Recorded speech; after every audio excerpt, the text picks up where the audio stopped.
What's up, guys? Welcome back to Game On with Sabina. As we speak everything and we continue speaking everything football. Guys, I know it's been long. I miss you too. Like, hi.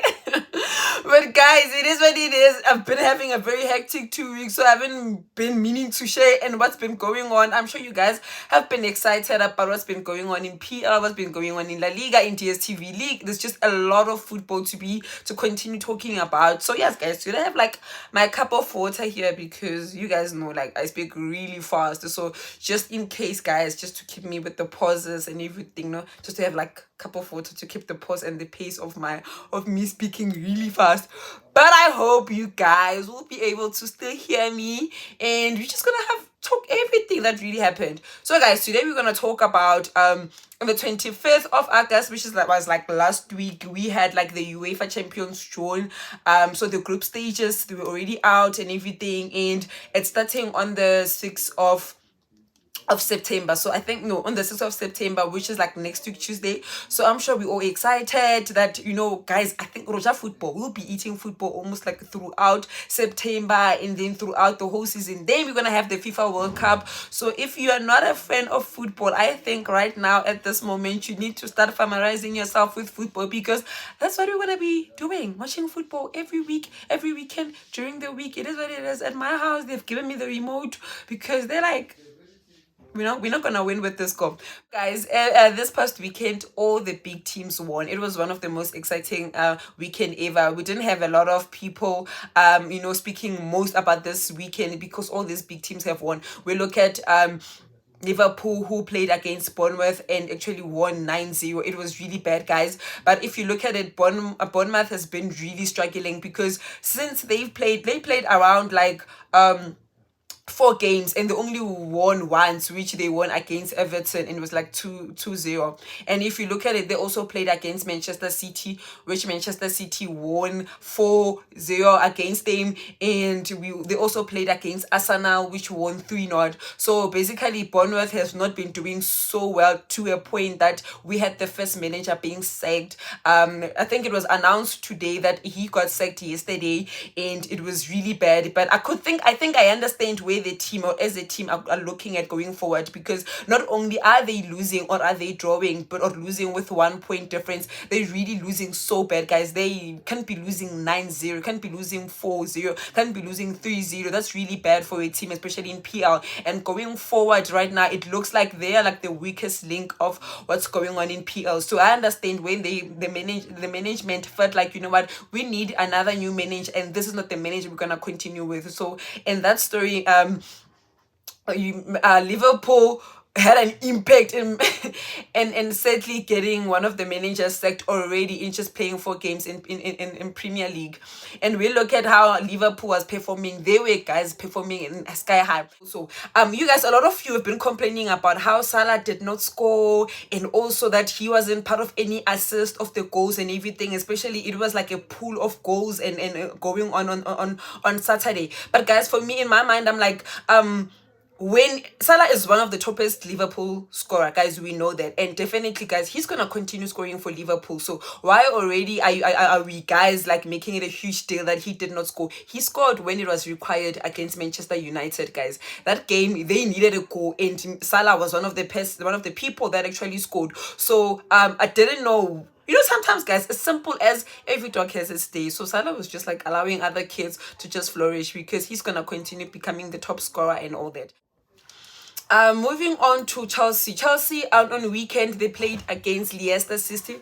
Leicester City, which they did so well, guys. They won against 2-1. And not only I would say, but I think we've been seeing that Chelsea has been really struggling, guys, because remember they played Leeds and they lost like 3-0, and then they went and played Leicester City this coming weekend, which they won 2-1. And also, guys, it was just gonna be a draw if only that goal for Leicester City wasn't disregarded. But guys, okay, there was a foul against the goalkeeper.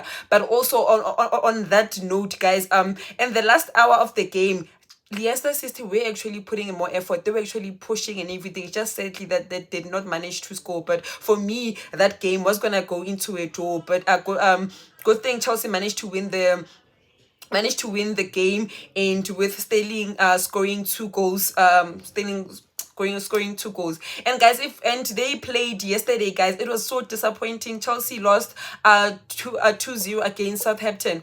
And I think we need to get to a point that right now Tuchel needs to be honest in that he's struggling to manage Chelsea right now, because we've seen Chelsea just has been struggling since the beginning of the Premier League. And going forward, I don't know what's their game plan, because I'm looking at it, they just signed Wesley Fofana, and for me, I'm like, Wesley Fofana is a defender, and at this point right now, is really a defensive side the most important side right now, you as a manager, because I'm looking at it, I feel like Chelsea need a striker. Not only do they need a striker, but definitely they need a more creative middle fielder, because you look at the likes of Sterling. Sterling will score goals for Chelsea, that I know of, but Sterling is not that player that is gonna score 20 goals, 30 goals and everything. He can score like 10 goals, or he can score even less than that. So I don't think Sterling will be enough to actually get Chelsea throughout the season and going forward. So we look at people like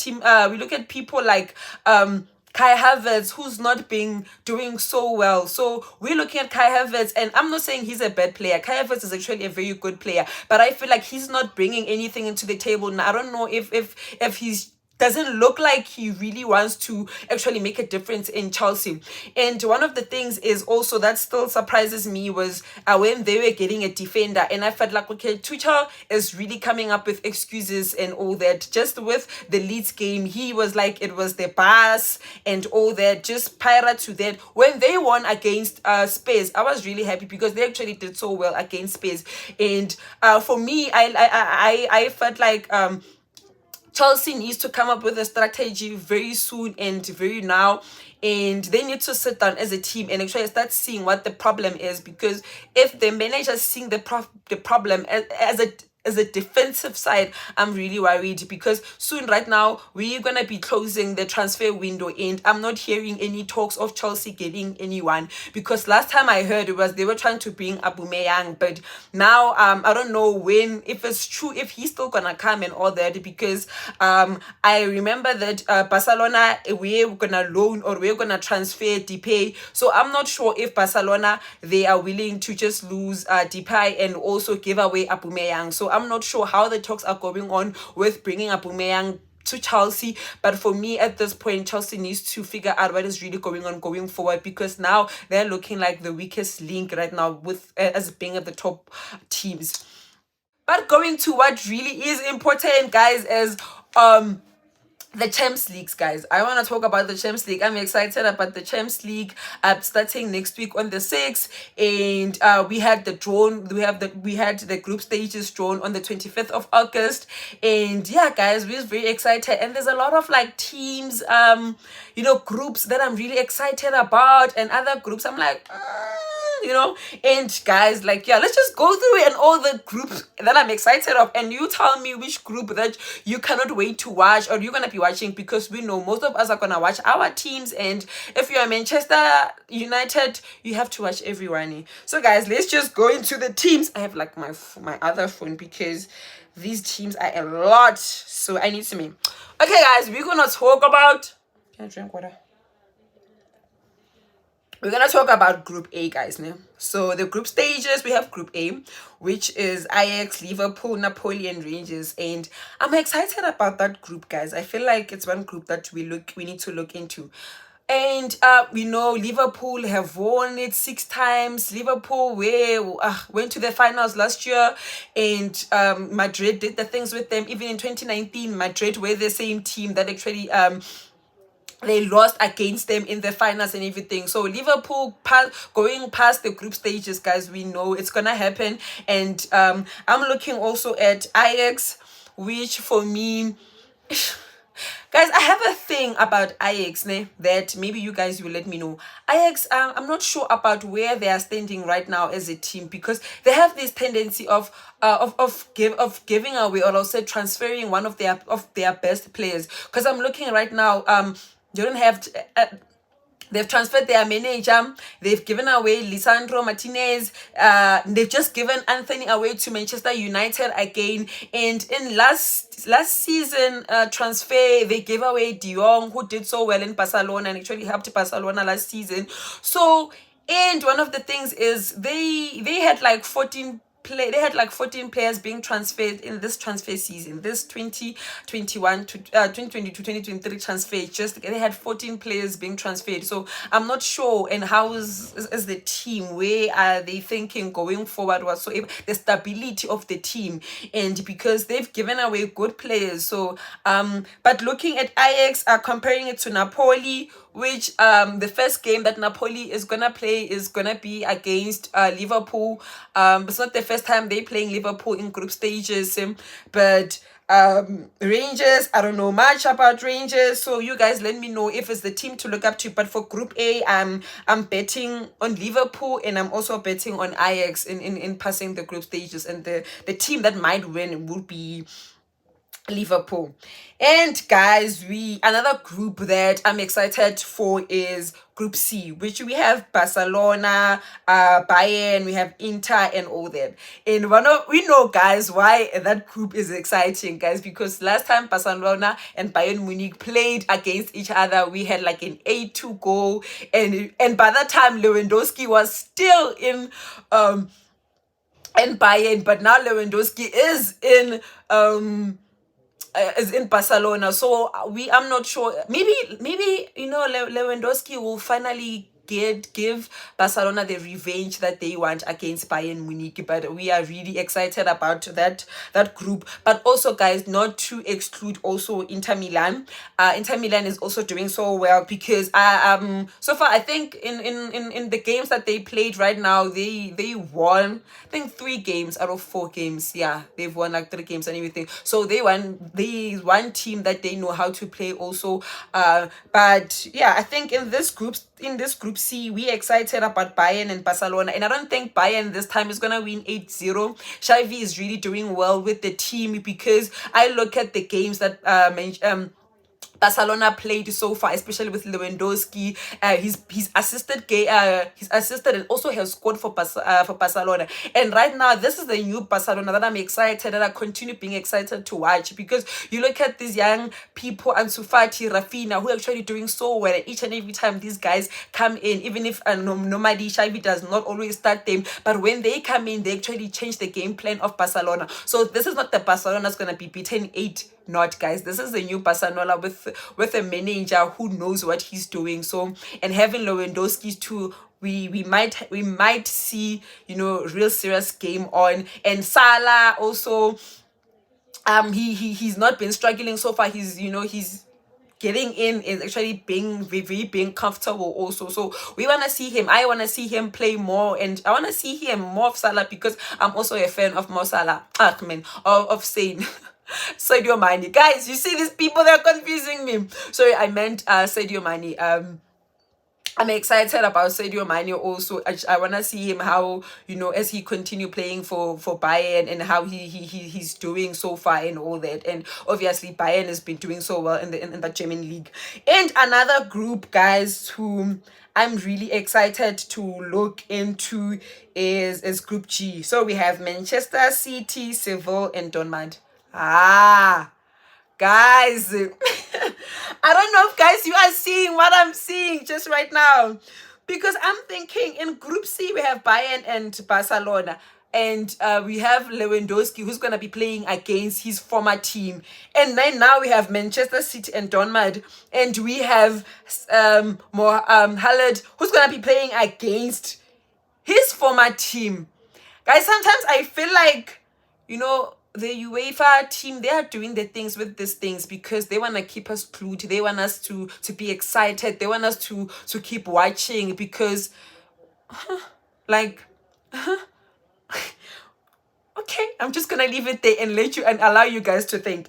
I'm thinking about with this group is not discarding Sevilla, which is a very good team and did so well also last season, also in La Liga. But for me, guys, it's not gonna be an easy team. I don't think Donmad know Haaland. They know the threat that Haaland will be bringing, but also remember it will not be just about Haaland, but it will be the team of City. And City is a very strong team, and but they have tendencies of making mistakes. They have tendencies of not we've seen it drawing when it's not necessary, or allowing other team not being clinical. So City sometimes can do the things. So but most definitely in Group G, I see City going past the group stages. I'm just not sure between Sevilla and Donmad. So you tell me what you guys think. And another one is I'm excited to watch is, guys, again, oh my word, guys, Group H. So Group H, we have Paris, we have Juventus, Benfica. And guys, like yeah. So guys, we look at Juventus, which is who's the former person here in Juventus? And Di Maria. Yeah, no, guys, Di Maria moved to Juventus. Di Maria moved to Juventus, and obviously he's gonna be playing against his former team, which is Paris.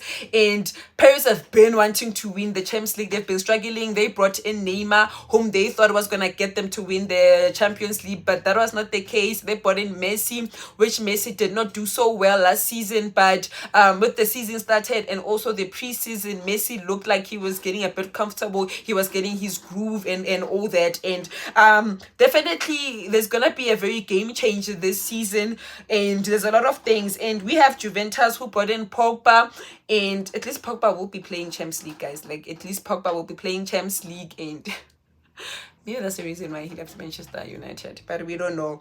But like, yeah, guys, let's see Group H. I'm excited to watch Paris and Juventus, and also Benfica has not been doing that bad. We're also looking at Group F, which we have Real Madrid, Leipzig, Shakhtar, and Celtic. That one is strictly straightforward. Definitely Real Madrid is gonna win. Who knows, they might even get to the finals again. So we most definitely know that Real Madrid is gonna win this group stage. And we also have Leipzig, which yesterday they played, they won like 7-0 against this team. What's the name of this team? And the reason why I know that is because Chelsea lost, and the Timo Werner, who was playing for Chelsea, moved to Leipzig, and he's actually doing so well. He scored his first hat tricks yesterday. They won 7-0. They won 7-0, which he had his hat tricks, and he also assisted one of the goals. So Timo Werner is actually doing so well in Leipzig. So it will be so exciting to just see him play in how he navigates everything, especially what's going on in Chelsea. I'm sure he's really like happy he's not attached to Chelsea for now. So definitely Real Madrid and Leipzig are the teams for me that I see going forward in Group D. Group D, we have Frankfurt, Spurs, we have Sporting CP, and we have Marseille. I don't know how true this is, guys. There was, guys, sometimes the media likes cooking things, even when it's unnecessary. They like cooking things, and one of the things they spoke about was,